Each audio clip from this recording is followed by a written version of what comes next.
of the 323 IDA site visits thus far in the year, 155 or 48% of those took place in the capital. 5 counties, some of whom still have excessively and stubborn high rates of unemployment, received just 1 IDA visit so far this year, and 2 counties were 0, one of them my own in County Meath. So again, in terms of the strategy, and you refer to it in your winning FDI document when you speak specifically about the regions, and you talk about the existence of clusters, the critical mass of population, the criteria that you set out.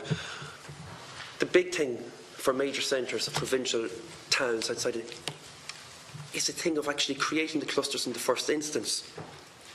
And if you have a situation whereby a commuter county like Meath on the edge of Dublin is not able to achieve that, what hope for other counties when I look at the stats going through the list, which has only received 1, whether it be Donegal, Monaghan, Offaly or Roscommon.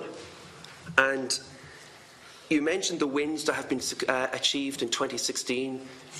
You referenced Shire, you referenced Facebook, but in terms of the regions, are we looking at that kind of thing? You know exactly where those locations are. They're right on the border. They're not beside the development plans which are creating clusters of population. And are we talking about back office facilities in terms of the type of thing that Facebook are doing purely for the regions? Is that all we can hope to expect in the wider geographical area?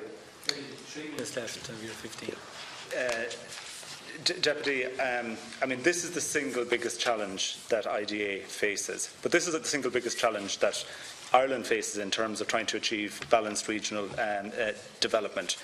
We have set out our stall. We have, for the first time, we have in any strategy IDA has published, we have regional targets, increasing investment by 30 to 40%. As you pointed out, 2 of the most significant investments actually last year, both Facebook and Shire, were in Meath, and yes, of course, proximity to Dublin helps in that regard. There is.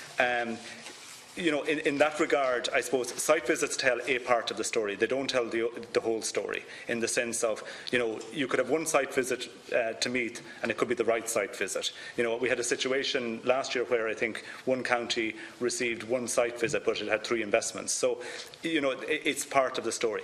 But what it tells you is that investors are interested in larger urban areas. That is the reality. That's the reality that I and my team face. Can you quantify that? What a larger, because I mean, this is a small country, so what determines a larger urban area in their mind? Okay, so just to be very clear, we have 1 city of international scale, that is Dublin. Okay, thereafter, everything is below that. Okay, but the analysis that we look at would suggest that if you don't have urban populations of at least, at a very minimum, of over 10,000 people, there is an issue.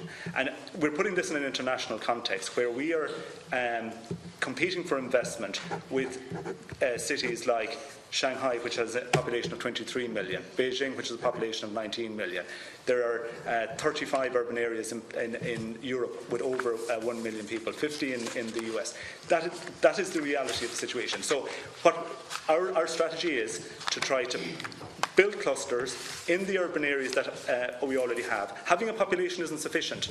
Having an existing base, having a skills supply, having third-level education institutions, all necessary. And they need to show that it's a nice place to live and work so that you can attract. I appreciate the challenge. Last comment. Just one more. I've got just 2 more minutes. In respect of what you've said, and I have had several meetings with the Director of Economic Affairs in our own county in terms of nobody outside this country knows the name of anything other than Dublin, and your aim is to get them into this country. But equally, then in terms of the focus of making that pitch to elsewhere, because if they don't know anywhere other than Dublin, then the pitch is to try and actually get them And if you're telling me that's the level of competition you're competing against, how in God's name are we going to achieve that regional spread that you aim to deliver? So again, and nobody in this committee should have any doubt that is what IDA is trying to do. IDA's ambition, and trust me, it would make my life a lot easier if I could achieve regional spread, but I don't have a magic wand. But our ambition every day of the week is to do this. We have strengthened our own regional teams. Since I've arrived in IDA, we've appointed regional managers for every region. We are working with the local authorities. We are working in the context of the Regional Action Plan for Jobs, which is about helping to develop the region and the offering and identifying what clusters we can go after. So that when my team are abroad and when I'm abroad, that we have a narrative around each of the individual regions and we have something to sell.